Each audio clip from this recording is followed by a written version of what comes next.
What's up, guys and gals? Welcome back to the Nerd Castle, where we will become immortal! Hopefully. My name is Splattercat. Happy to have you here today as we hang out for a little while and explore the Stygian repository. The ivory fades. The chambers here are carved from the blue-black bones of the worst monsters of the deep. The repository is filled with statues carved from the same black bone as the walls, the ceiling, the floor. This statue exults over the body of a fallen foe. This one drags itself up a shingled slope. This one is a child with the bleak eyes of an old man. The floor is carpeted in thick, dark bone dust. You move deeper into the serried population of statues. Wait, that one's not a statue. It's a woman, observing you with pelican eyes. Pelican is one of their imaginary colors in this game. She wears a dusty apron. One hand holds a delicate brush, the other a thin, gleaming chisel. Her skin is the exact black blue of the bone walls.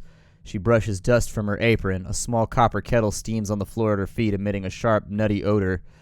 Every surface in the chamber, a tessellation of cemented bone, is engraved. Amongst the threading scrawl, certain phrases repeat. Remember the wax wind. It will find you. I am a candle. Wind, wax, wind, wax, wind, wax. You give her Lighton's locket. I think you must be lost, she says before you show her the locket. She takes it thoughtfully.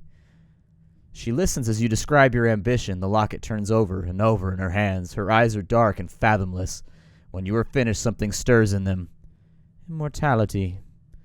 True immortality without tricks or compromise resides in Nida, and we can help you. Yes, we failed once, but failure hones. It hardens. Help me take Nida and you'll have all the life you could ever live, but to get it, we must restore the 7 against Nida.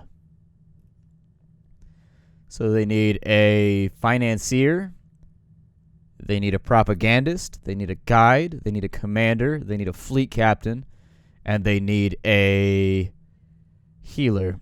I recognize some of these people, so that's what's her name, the combusting, what's it called it? That's the guy from down in the turtle place that works on the engine. That guy, I don't recall where he's at, but I recognize his face. Never seen him before, and he's in Low Barnett. So that's our 7. And I know where about 4 of them are. And I'm sure each one will have some... it's either I got to go find each one. My guess is that maybe who will lead the way to Nida. Yeah.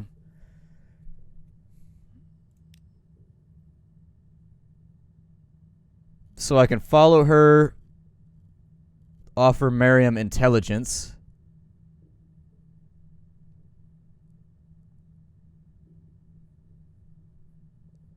Can ask who she was, why she opposes Nida.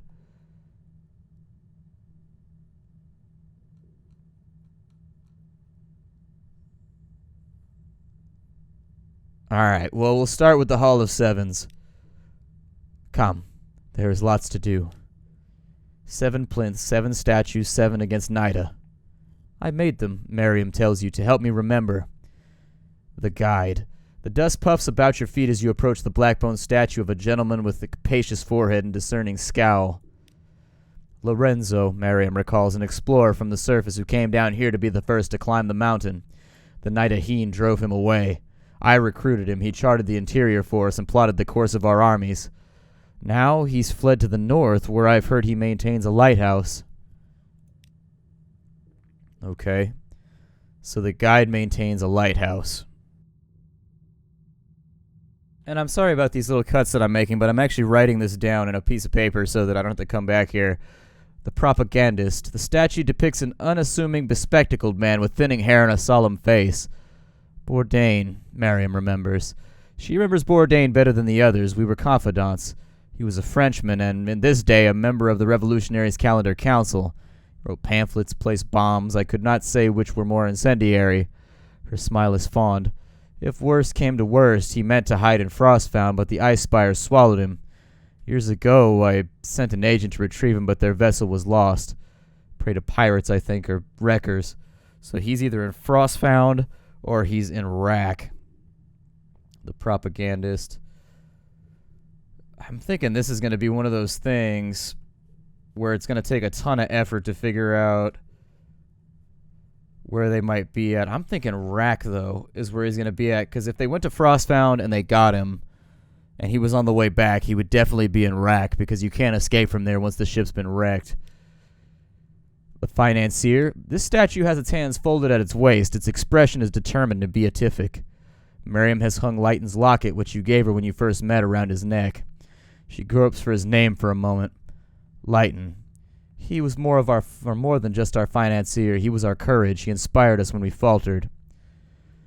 You remind her that he wants no further part in the endeavor. Yes, but he has told us who will replace him. She clicks open the locket, and the face of the fierce philanthropist looks out. The fierce philanthropist? Who's a fierce philanthropist?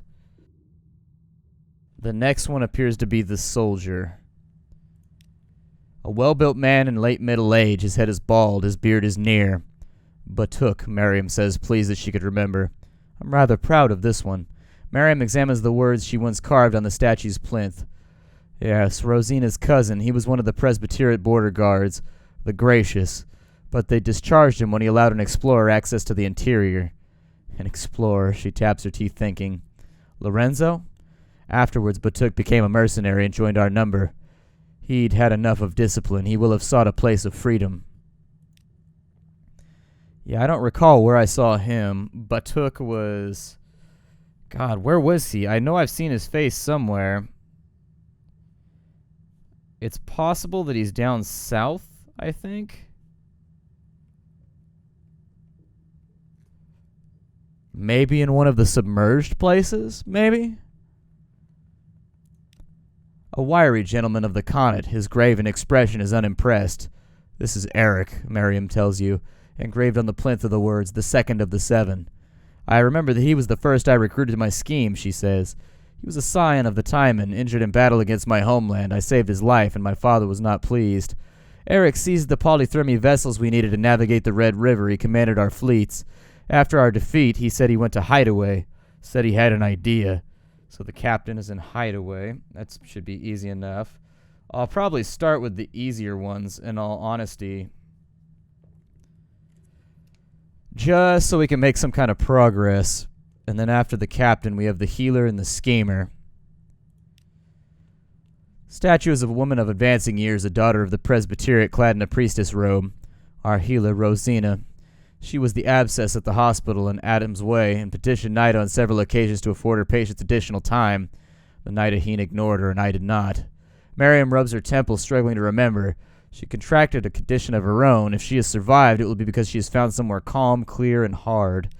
Yeah, we know where she's at, so that shouldn't be too bad. And then we have the schemer. To remind me what I was, it's a statue of her, she says, before the Fathom King changed me. Before I began to forget, she looks at the replica of herself chewing her lip. Look certain, don't I? Confident. Wonder if that was true or if I just made it up. Okay, so we've got a little bit of information. If we have replacements... Oh, really? You can suggest her condition. Yeah, we can get another...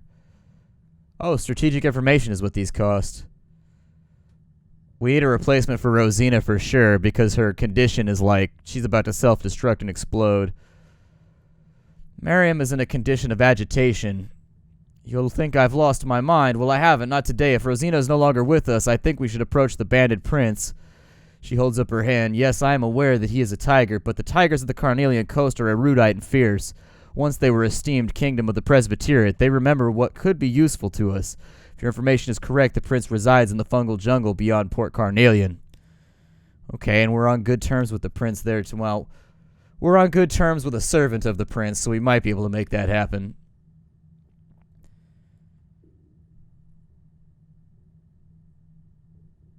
And so, why do you oppose Nida? She frowns. I'm not sure I can remember. I must have written it down somewhere. I can remember what my colleagues would have said, to live eternal, to undo the justice of death. But I was offered immortality and gave it away. I've never cared overly for the betterment of others. She thinks for a while. Perhaps I just dislike smugness. The presbyters are very, very smug. Part of a story, perhaps. Why are you here? Punishment for our attempt on their city. The Nidaheen promised me to the Waxwind. I sought sanctuary in the Fathom King's hold and made an arrangement with his complexity. He changed me. She runs a finger down her pelican cheek. I forget things now unless I write them down or put faces to them.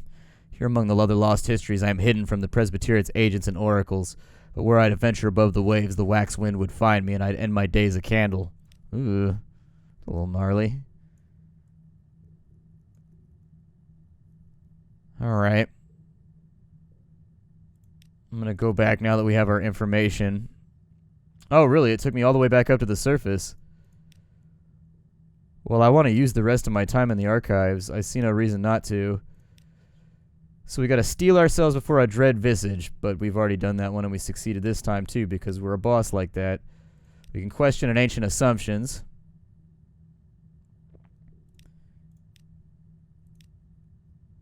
Words carved over a skeletal grin. What do they tell? They all fear death and they all know Nida. Okay, so we got 15 fragments for that one. What's this? Somebody has built a personal honey den in this hidden chamber. Still decorated with skulls, of course, but at least they're smiling. Hey, we got a firkin of prisoners, honey. Your dream of ancient fields and peaceful deaths. When you return to reality, you find yourself cradling the skull of the honey den's previous master.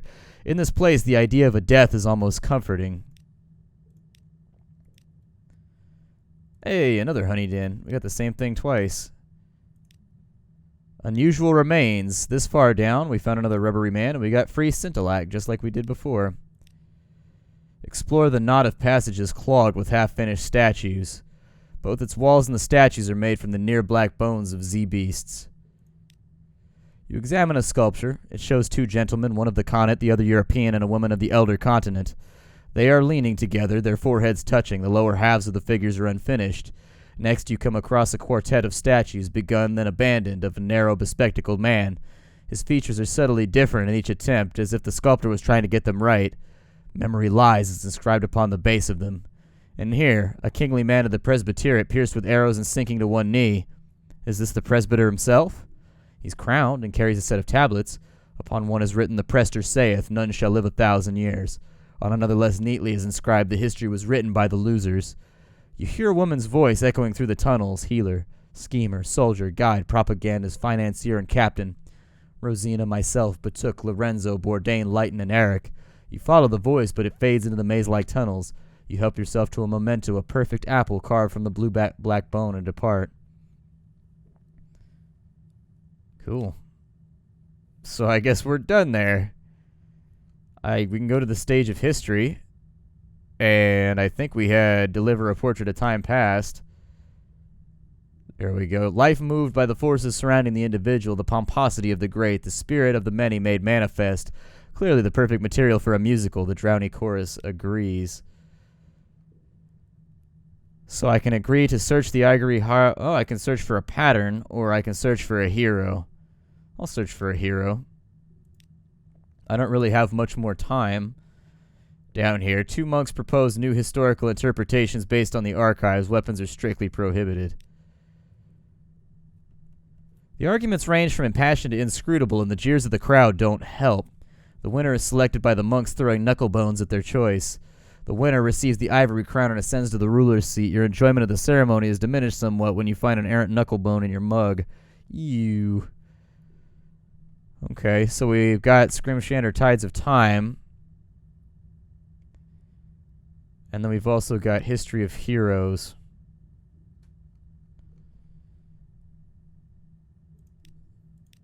How much time do I still have left in the archives? I have 6 left in the archives. Technically, I bet we could accomplish it with 6. A master's name is cheered throughout the land, but none must know of his terrible secret. Oh my. Such things are simply not done, especially not to a leper colony, although one assumes that would make it easier. We've got a dread visage again. We've succeeded yet again. We can unearth a heroic tale.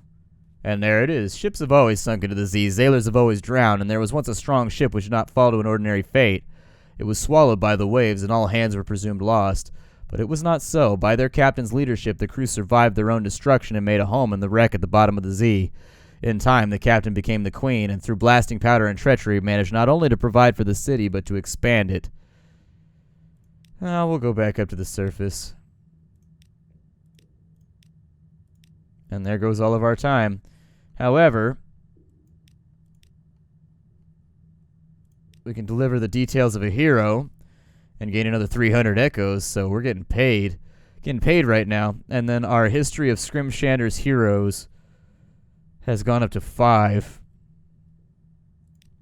I don't know what happens when that, like, stacks up. I can look for a pattern now, but we don't have time to go down to the Ivory Archives anymore. And I probably won't focus on it very much either, although that does seem to be a bit of a sub-quest they want you to do here, basically constructing the perfect story for the storytellers. We'll leave the amphitheater. We will leave Scrim Shander now. I will leave behind a past triumph, so there it is. We lost a hunting trophy, not a big deal. But we can now exit the town. In the meantime, we need to cut hard south.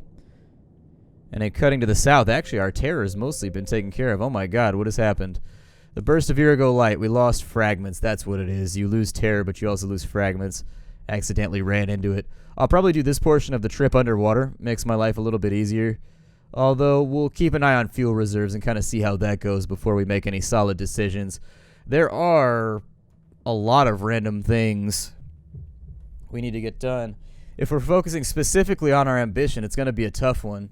It's going to be a really, really tough one because there are a lot of things that need to get finished off for that to be, well, I don't know, not profitable, but I guess to even be in progress. Like, just to get that quest moving, there's a considerable amount of heavy lifting that we have to do. The shit is that? Beloved. The hell is a beloved?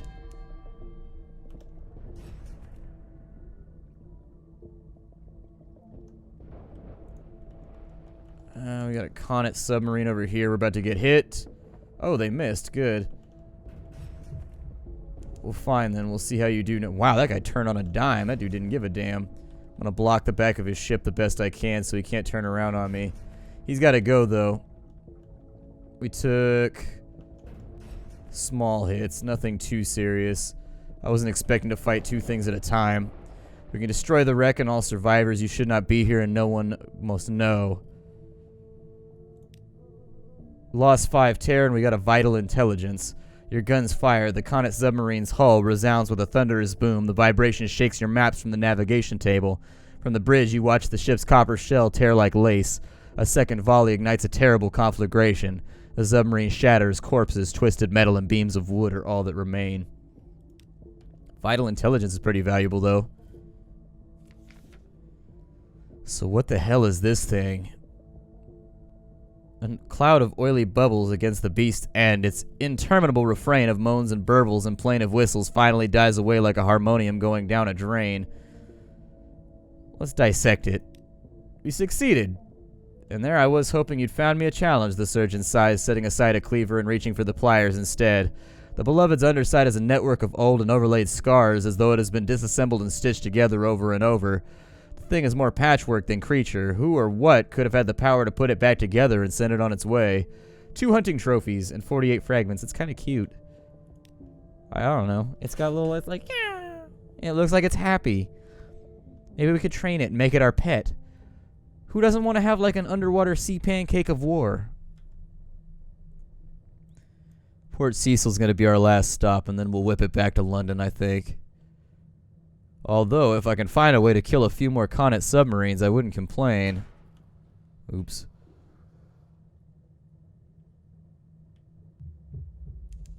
What's over here? Some prickly doos. I don't think I'm going to mess around with prickly doos for now. So I guess they'd be prickly don'ts at the moment. Ah, and on this side we've got torpedo supplies. Now that we know we can go to Rack and trade those for other cool stuff, I'm going to do my best to pick them up as much as possible. So I needed Zoop. That's why I needed to go up to Palmerston. Shit on me. I just remembered. I couldn't remember why I needed to go up to Palmerston. And the Zoop was it. The Zoop was it. Our O2 is refilled. Let's go to Wanderer's Haven. We might be able to get fuel here. Or at the bare minimum supplies, because we are going through it pretty quickly. I probably should have filleted the beast and seen what I could have got out that way. It would have been a bit more satisfactory. Khan's Shadow. There's our port report. We also have trade a hunting trophy for watchful curios. Now those take up hull space. I don't think I will. Oh no, they're expensive here. I don't know if I can afford that. I do have a lot of outlandish artifacts though.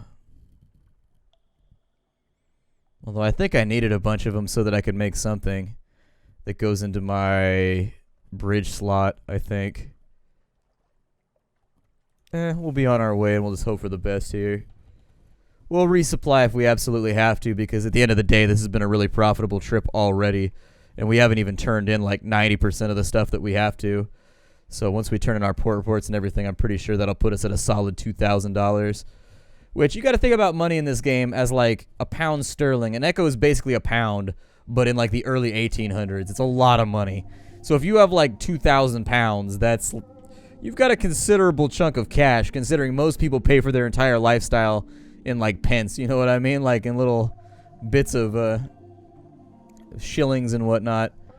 I only know that because I played Fallen London quite a bit, and in playing Fallen London, you actually end up spending shillings, I think, a lot of the time. You don't really... Having an echo is kind of a big deal at the beginning of that game.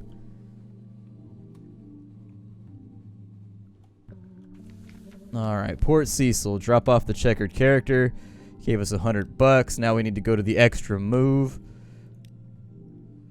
The outcast toddles eagerly over to the chessboard to place the Sphinx Stone piece at one corner. Oh yes, the boast of the principal sighs. Oh yes, that will be very good. But I ache so to be reduced and to be less. Will you bring more? I will pay in scintillac and in secrets. Yes, I'll need to complete my chess set. And then you'll need to defeat me. Bring me a wakeful idol to be my new bishop. Bring me a monster's tooth to be my new knight. Heart-shelled silver to be my new root. Bring me a little flint to be my new paw. And bring me a flute core from my kin. At each phrase, the outcast nods and sways, nods and sways. Somehow it looks frightened. So I can give him heart metal. I long for my ending, but I fear it beside. This is needed to encase my fear. Ice and oysters, the trap jaws. Give me courage, I want so to be less. Give it to me. I don't have a lot of hold space left. I can actually complete most of this quest right now. Like, I can basically finish this off really, really quickly. But I don't have the space for the Stygian Ivory because I'm full up on Sphinx Stone at the moment. We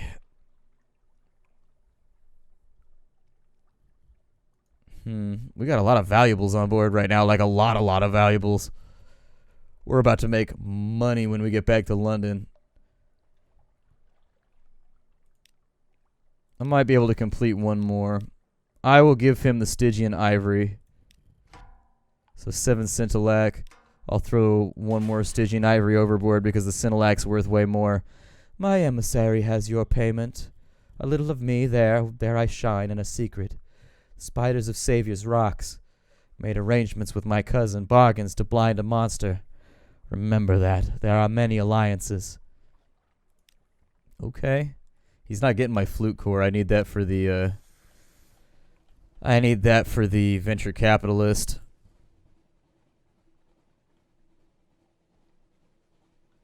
It'll be interesting to see if we make it back to port without starving. I suppose we could take tea with the factor over here at... Actually, no.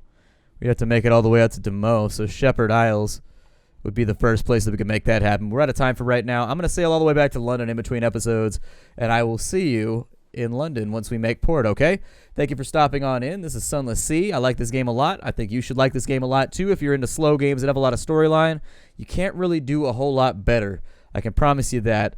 Get the game down below in the comments. If you like what I do here on the channel, please consider supporting on the Patreon. YouTube has been kind of weird lately with regards to the way they've been running their operation, and it's made me be a bit more assertive about letting people know that the Patreon exists because YouTube has kind of shook my faith. Anyways, I'll see y'all next time. Thanks for stopping on in, everybody. Hi-do.